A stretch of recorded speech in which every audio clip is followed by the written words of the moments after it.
As Bardock charged at Frieza, he had images of his son defeating Frieza. This made him happy. As he tried to defeat him with everything he had, Bardock was nothing but a fly, and Frieza was a giant who swatted him away with a death ball. As the death ball hit Bardock, he felt the life energy drain from his body, and him die. However, his soul would not go to the normal afterlife. Since Bardock made a change, and since Bardock was trying to save his planet and save his people, and actually saved people from planet Cereal, his time was unsure. They didn't know where to send him. His time was destroying planets, but at the same time was also saving planets. And Frieza did kind of force him to do what he did, but at the same time, he probably would have done it without Frieza. King Yama was confused, and no one knew where to send him, so they decided just to send him to another universe and have them deal with it. After all, King Yama had to deal with a lot of paperwork since Planet Vegeta was destroyed, and he couldn't be bothered with this. So, Bardock was sent away. As Bardock would wake up, he would look around and see a city full of sin. Everyone partying, doing sexual acts. This disgusted Bardock. He didn't know where he was. He'd never heard of a planet this depraved before. Bardock started to look around. As he looked down into a puddle, he would see himself gone. He no longer had that normal skin. It was now, since Bardock was an alien, he would come back as a bird, because birds fly to different countries all the time and go across the world. So I thought that would be clever. But I'm still going to show Bardock in his human form, because making him a bird form would be very annoying. But just know he looks kind of like a bird now. As he had feathers all over, and even wings, Bardock was shocked. He didn't really need the wings to fly, of course, but they were nice, he guessed. This couldn't be happening. His entire body changed. He was in a place he didn't recognize. Was this hell? That's the only explanation he could think of, but why would hell be like this? Shouldn't it be torture? Bardock didn't know what was going on, so he decided to go and look around the city. And as he went to looking around, as Bardock walked, he felt a hand grab his ass. As he looked behind him, it was Valentino. He said, well, well, well, you're such a cutie, and you're new. Hello, little birdie. I think you would work well with me. Bardock would say, you know I'm a guy, right? And Bardock would then just be disgusted and confused. Now, it's not like the Saiyans are homophobic, but they didn't really like sex. They just kind of did it to, have more people. So it was kind of a new concept to him. And this wasn't the best way to be introduced to it. So Bardock would simply blast them away with a key blast, sending Valentino flying into the air and hitting the ground. As Bardock continued to walk around, Valentino would get back up and say, you really think you could disrespect me like that? I am an overlord. He would start to charge towards him, as suddenly Bardock would punch a hole through his chest and blow out his insides. Just not in the way he wanted. As Valentino fell down dead, Bardock would continue to keep looking around. As the days passed, Bardock would slaughter overlords. Not for fun, even though he did quite enjoy fighting. It was because overlords were quite cocky. They didn't like some weirdo walking around their turf. And word would spread about this bird guy killing these people. And he never really said much. He would just fly around and land places and always be looking around.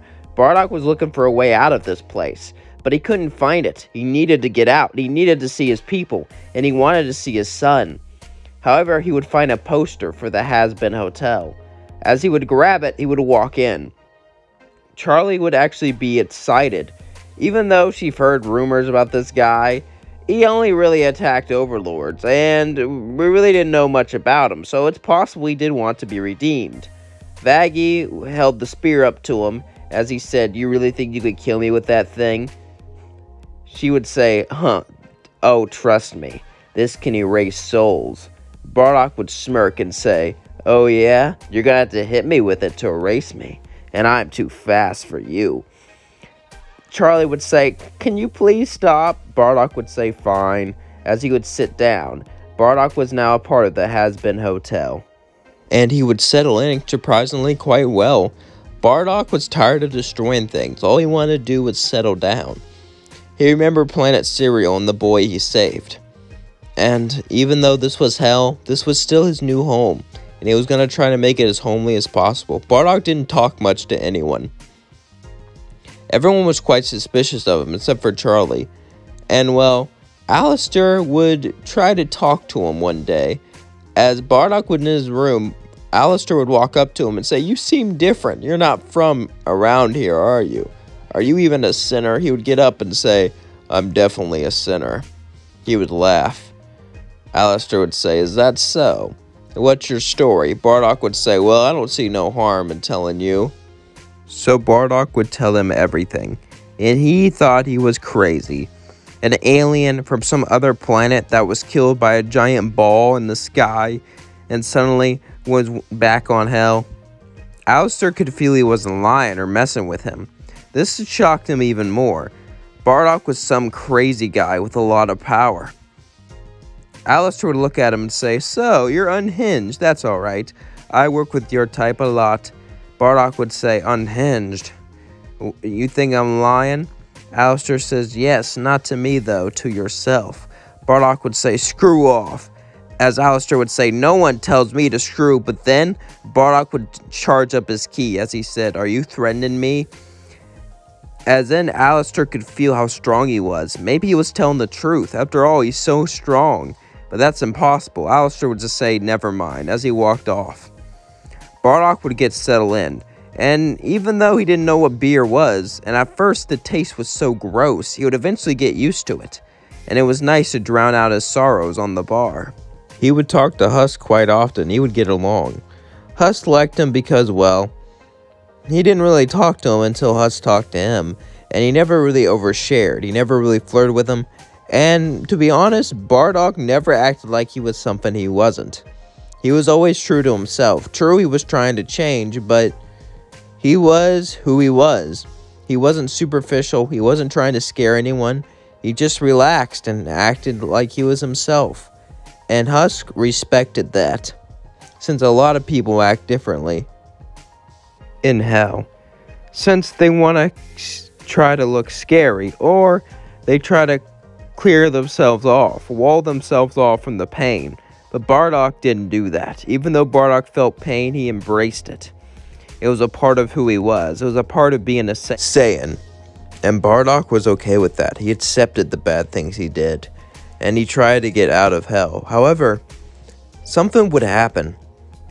As Bardock was alone, he would hear a noise. A noise meant to draw him out. It sounded just like Guinea. "Bardock, help me!"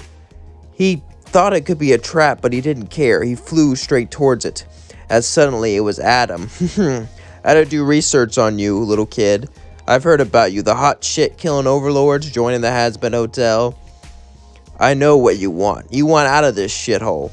And, well, you're not like the others. You're a proud warrior like me who stuck it to the man. So I can respect that." "So, where are you going with this?" Bardock would say. Adam would say, "Isn't it obvious? When his termination days comes, pretend to be on their side, but as soon as I land, switch sides, help me destroy them and wipe them out. These cunts are in the damn way, and they're annoying. Do that, and I'll bring you back to your universe. Or bring you to heaven, since heaven's pretty tits. Up to you. But you probably want to go back to your universe since you want to see your son. You know he's alive. You sent him off. Both of your sons are alive." Bardock would be tempted to join him, as he set out to think about it. As Bardock went back, he would lay down in bed, as he kept thinking about this. These were his friends. True, Angel Dust was quite flirty and annoying, but he's been here for a while, and if he bows down to them, it would be like bowing down to Frieza. But at the same time, he wanted to see his kids again. He needed to. Bardock would say, "I would think about it," as he simply flew back. Those words echoed in his mind for the next couple days until finally extermination day came. As it came, though, Bardock mysteriously left and the battle started. Adam would show up and the battle would continue. As Alistair was battling Adam, suddenly Bardock would fly in the center. As he would look at Alistair and wink, as he would punch him down to the ground. Adam would laugh and say, "Looks like you finally took the right side." "Yes. I must see my children again, no matter the cost." As then, Bardock would shoot a key blast at Alistair, but he would hold back severely so it wouldn't actually hurt him, as then he would pretend to die, and the force field would open. As Adam and the rest of the angels would suddenly go down and start to fight them, Charlie would say, "What are you doing?" "But filling my destiny. I am on the right side of history." As Adam would laugh and say, "That's right, fucking dumbass. He joined us." Why would he fight for losers like you when he can? But suddenly he would be stabbed in the chest, as Bardock would take his weapon and stab him with it, as he said, "What the hell are you doing?" "I'm fighting on the right side of history, like I said." As he pulled out, Adam would fall down to the floor and cough up blood. "You'll never see your kids again. That's fine. I know they'll grow up to be fine people. And I already have a family right here." Bardock would smile. As Adam would cough up blood, he would slowly die. Bardock did it. Bardock killed Adam, but he would never be able to go back to his universe. He will never enter heaven. He was stuck in hell in the Hazbin Hotel. But in the first time in forever, he was actually happy, because he could actually be himself, and he could actually do what he wanted instead of being under someone else's thumb. And that is going to leave things off. Don't forget to like, comment, and subscribe, and let me know what other one-shot video you want now. I will do a series later, but I'm taking a break from series, because, you know, doing these one-shot videos are kind of fun, and it lets my brain run loose. You know what I mean? And more creativity. Anyway, don't forget to like, comment, and subscribe. Peace out.